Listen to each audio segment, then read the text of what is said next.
No programa Hora Extra desta semana, você confere os seguintes destaques. Conselho Nacional de Justiça desenvolve aplicativo para facilitar o acesso do cidadão à justiça. Ministério do Trabalho em Goiás promove o Dia D de inclusão de pessoas com deficiência. E no bloco de entrevistas, a advogada Cristina Diniz fala sobre o assédio sexual no ambiente de trabalho. Aguardamos você!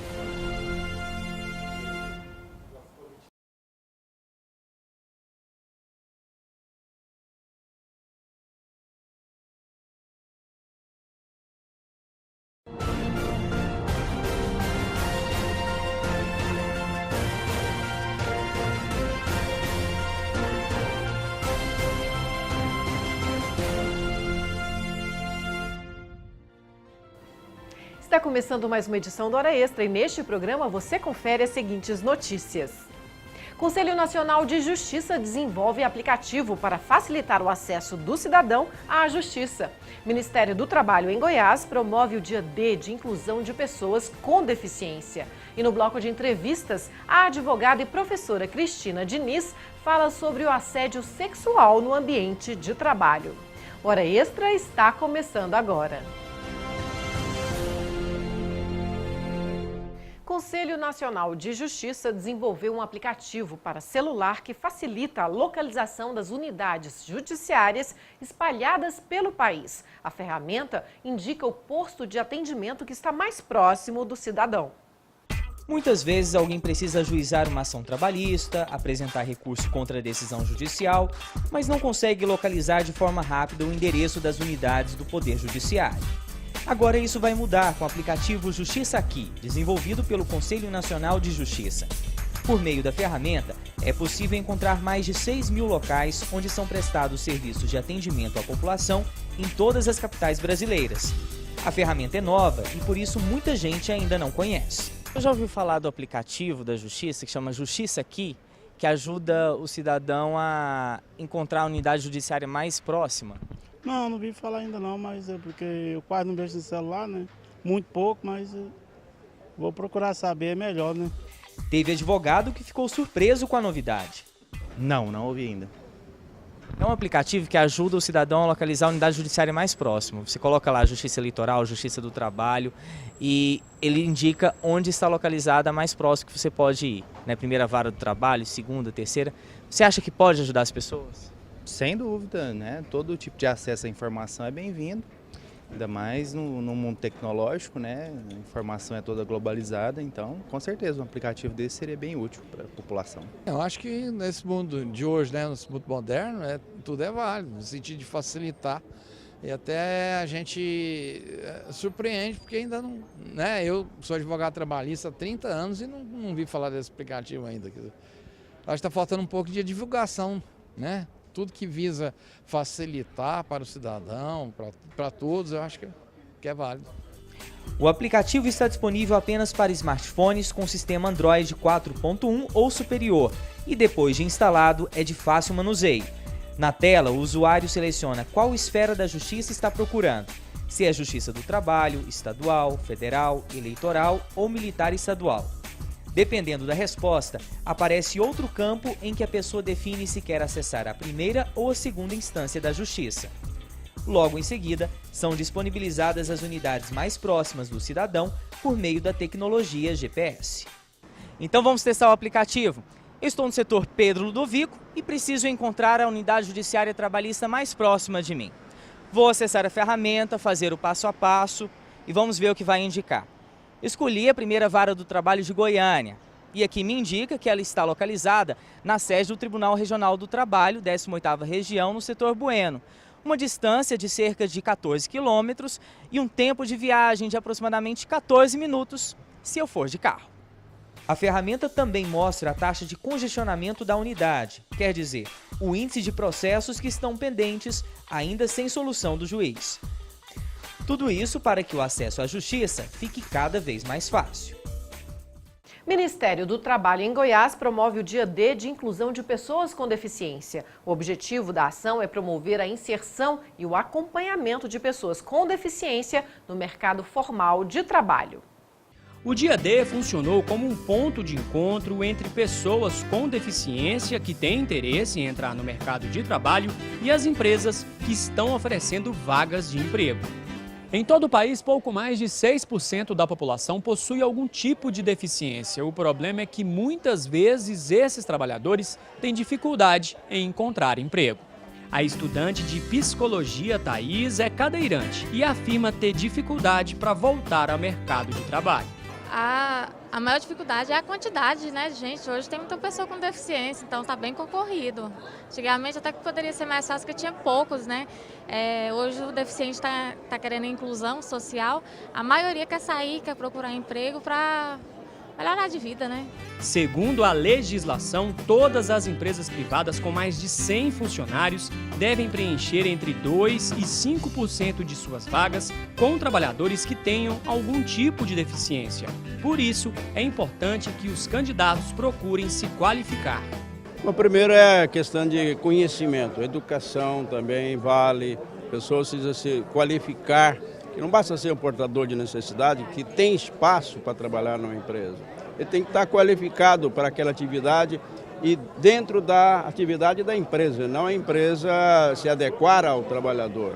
A empresa, nós orientamos que ela deva dar a parte dela. E a cota existe para empresas com mais de 100 empregados, que há necessidade de 2% a 5%. Mas não é pela imposição, é pela conscientização e busca do lado do empresário dar dignidade a essas pessoas. Eles querem trabalhar. Para esta gerente de RH de uma rede de hospitais, as empresas devem ir além da obrigação legal. As empresas que nós representamos se preocupam em não só atender a cota, mas também dar oportunidade de inclusão para outras pessoas. Então, todas as nossas vagas estão abertas, sim, a PCDs, não somente para atingir a cota. O evento aconteceu no Mercado Popular da Rua 74, no centro de Goiânia, e foi promovido pelo Ministério do Trabalho e Emprego. É por isso que nós fazemos o Dia D. É um dia em que nós vamos trazer a pessoa com deficiência e a demanda de vagas para o mesmo lugar e discutir quais são os problemas, extirpar de vez a discriminação, o preconceito, fazer essa discussão e, enfim, fazer a inclusão social através da empregabilidade. Nós queremos conscientizar não só as pessoas portadoras de deficiência, mas os empresários que ofertem essas vagas, que cumpram a lei e contratem esses deficientes nas suas empresas, para que a gente possa, nesse dia, conscientizar todos os nossos trabalhadores que têm algum tipo de deficiência, que essas vagas estão em aberto para que eles possam se cadastrar no Cine e, com isso, ser colocado no mercado de trabalho. No próximo bloco, a advogada Cristina Diniz fala sobre o assédio sexual no ambiente de trabalho. Voltamos em instantes.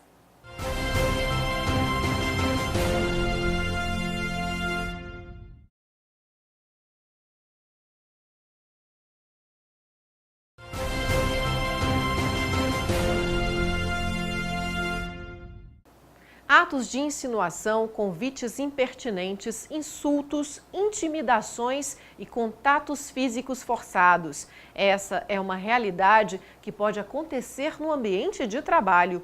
Trata-se do assédio sexual. São também práticas sutis que passam quase despercebidas, a não ser para quem o sofre. Qualquer gesto ou palavra que insinue uma aproximação com conotação sexual indesejada no ambiente de trabalho é uma forma de violência psicológica e sexual. Para falar sobre as implicações jurídicas do assédio moral no ambiente de trabalho, nós conversamos hoje com a professora e advogada Cristina Diniz. Seja bem-vinda à Hora Extra, professora. Obrigada. Cristina, o assédio sexual constitui crime penalizado? Sim, é crime previsto no artigo 216 do Código Penal. E na legislação trabalhista, nós temos a Lei 10.778. E quais são as consequências dessa prática na esfera trabalhista? Bom, na esfera trabalhista, em sendo constatado o assédio sexual decorrente de relação de trabalho, a trabalhadora ou trabalhador, né, poderá requerer a rescisão indireta de contrato de trabalho, né? Ou seja, a rescisão, o rompimento do contrato de trabalho por via oblíqua, por falta grave praticada pelo empregador, né? E para o preposto, gerente, representante da empresa ou empregador, né, ele pode, né, incorrer também, essa pessoa poderá ser demitida por justa causa. Certo? No justa causa, do 4482 da CLT, e a rescisão indireta para a pessoa que foi assediada, o 483 da CLT.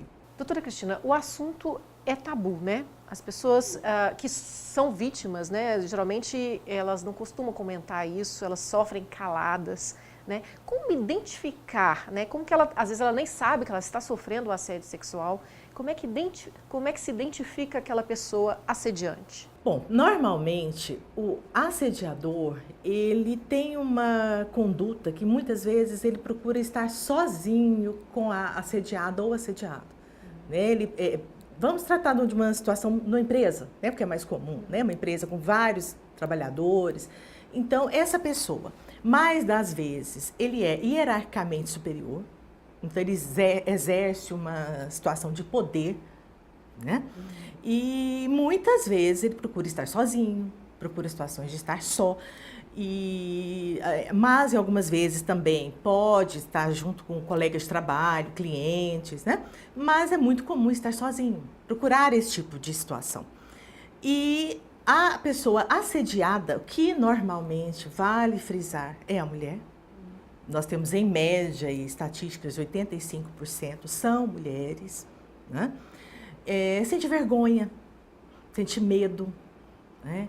E o medo não só da própria situação vexatória, né, que ela está passando, mas também de ser desacreditada, dela levar essa situação ao conhecimento da chefia, de colegas de trabalho e ser desacreditada. Ou mesmo de perder o emprego, né? Muito comum. Ela pode estar com muito medo de perder o emprego, justamente porque existe, mais das vezes, não é requisito, mas mais das vezes o assediador, ele está numa posição hierárquica superior à trabalhadora ou trabalhador assediado ou assediada.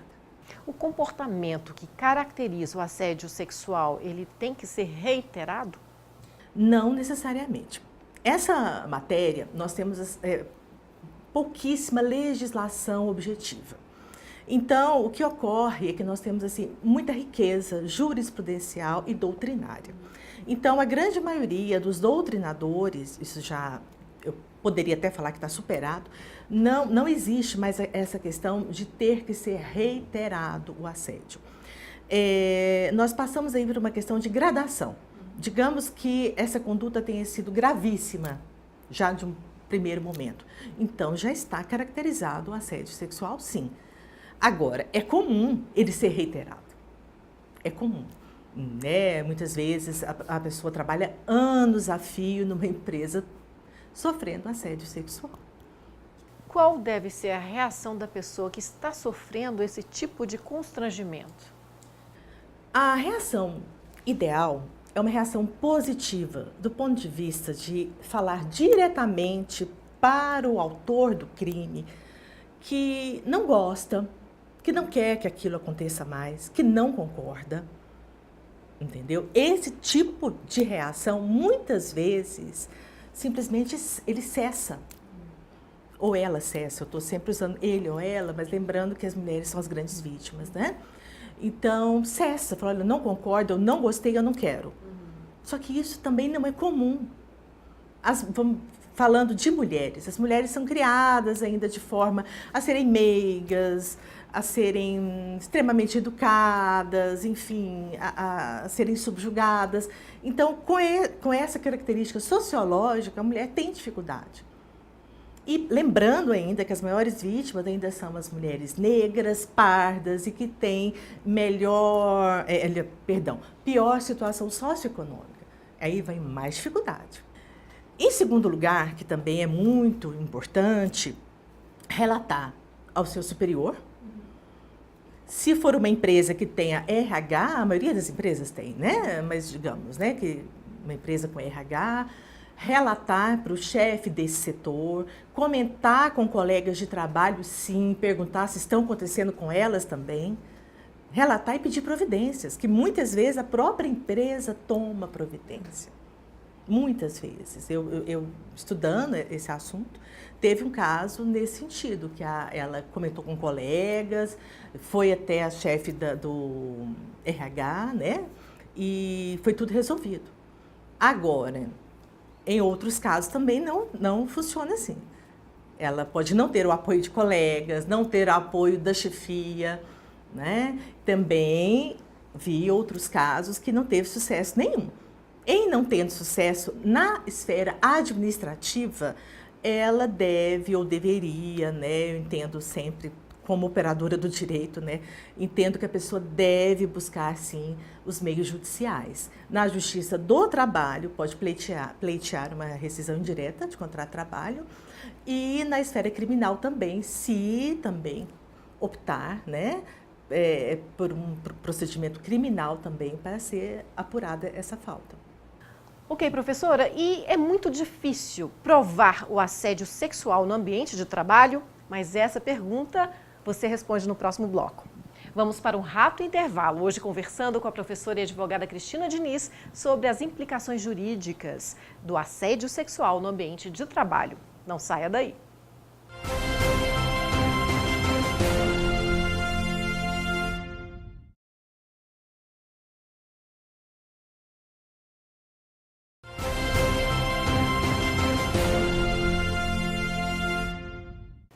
O Hora Extra está de volta. Hoje conversamos com a advogada e professora Cristina Diniz sobre o assédio sexual no ambiente de trabalho.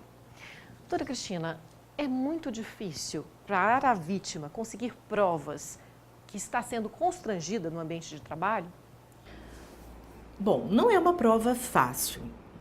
Porém, hoje, o que nós temos constatado que é bem comum, em razão dos telefones, né, vários recursos, e com esse aplicativo WhatsApp, tem sido muito comum eles mandarem mensagens por meio de WhatsApp, e a pessoa pode gravar, né, enfim, armazenar e depois usar esse material como prova. Mensagens, vídeos, também através dos telefones, dos smartphones, né, que eu chamo, vídeos, imagens, mensagens. Então, são provas, digamos assim, modernas, né, da atualidade. Tá. Além disso, bilhetes...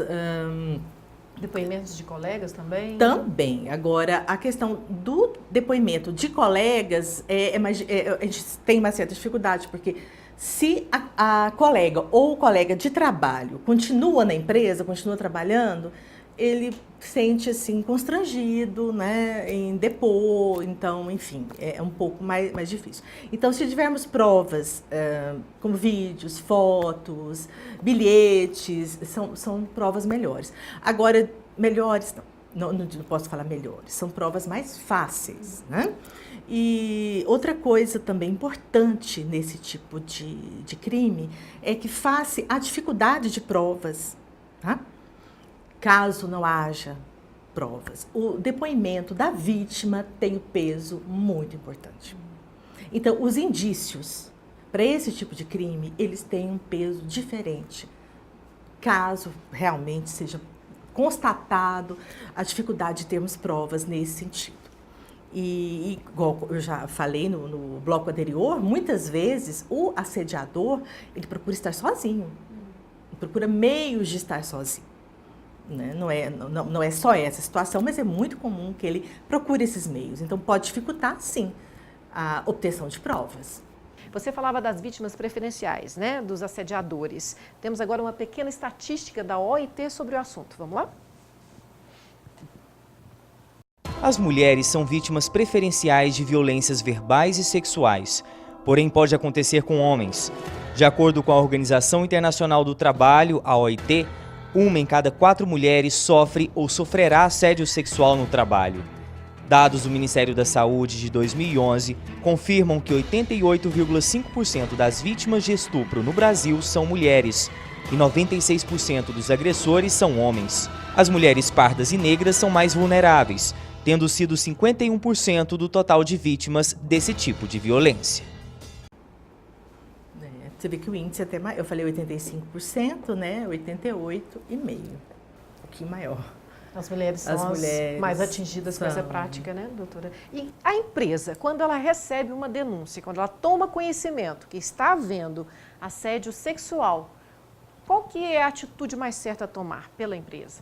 A empresa, ela é responsável por manter, por propiciar um ambiente de trabalho saudável e adequado para os seus trabalhadores.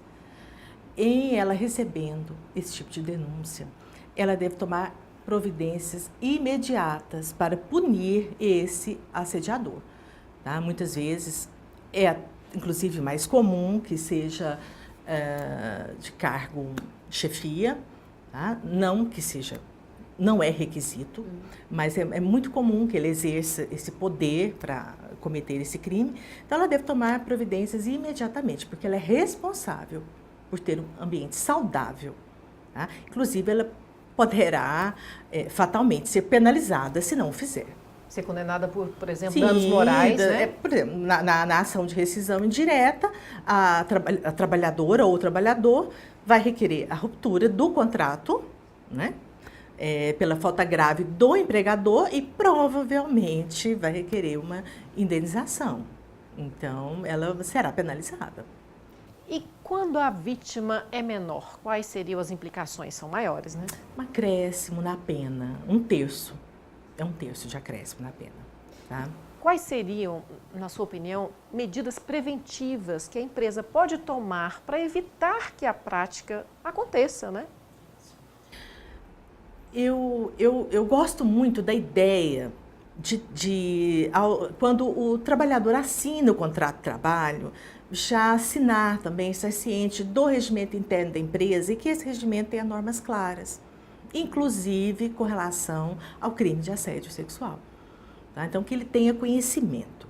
Então, que ele assine o contrato, ou no próprio contrato já conste, ou que venha como anexo, né, o regimento interno da empresa. Tá. Outra coisa é a empresa ter um quadro qualificado, ou pelo menos tentar ter um quadro qualificado de treinamento, reciclagem, de falar sobre o assunto, educar os trabalhadores. Porque o que a gente percebe é que o Brasil é um país extremamente sexualizado, né? Com práticas, às vezes, que nós pensamos, as pessoas, né, pensam que é comum, que é tolerável, e na realidade não são. Então é muito comum algumas brincadeiras de mau gosto e as pessoas acham que é normal. E eu acredito que muitas não são. Então, essa questão de educação, entendeu? De explicar do que se trata e para trazer esse ambiente favorável. Até porque, não só pensando em não ser penalizada, pensando no bem-estar social das pessoas, né? E também pensando na própria produtividade, porque um ambiente de trabalho saudável fatalmente trará maiores lucros para qualquer empresa. Seria a responsabilidade social da empresa, né, também. E ela fatalmente vai, com esse gancho, que ela vai ganhar com isso. Ela vai ter mais lucro, sim. Porque vai ter mais produtividade, claro, né? Pessoas felizes trabalhando melhor. feliz, trabalhando num ambiente adequado, menos problema. Problema gera custo, gera ônus. Né? Ok, doutora Cristina, muito obrigada pela entrevista. Eu que agradeço. Bom, nós conversamos hoje com a advogada Cristina Diniz, que é professora também, sobre as implicações jurídicas do assédio sexual no ambiente de trabalho. O Hora Extra fica por aqui, obrigada por sua atenção e não deixe de acompanhar mais notícias do TRT de Goiás pelo Facebook, pelo Twitter e pela rádio web. Até a próxima semana.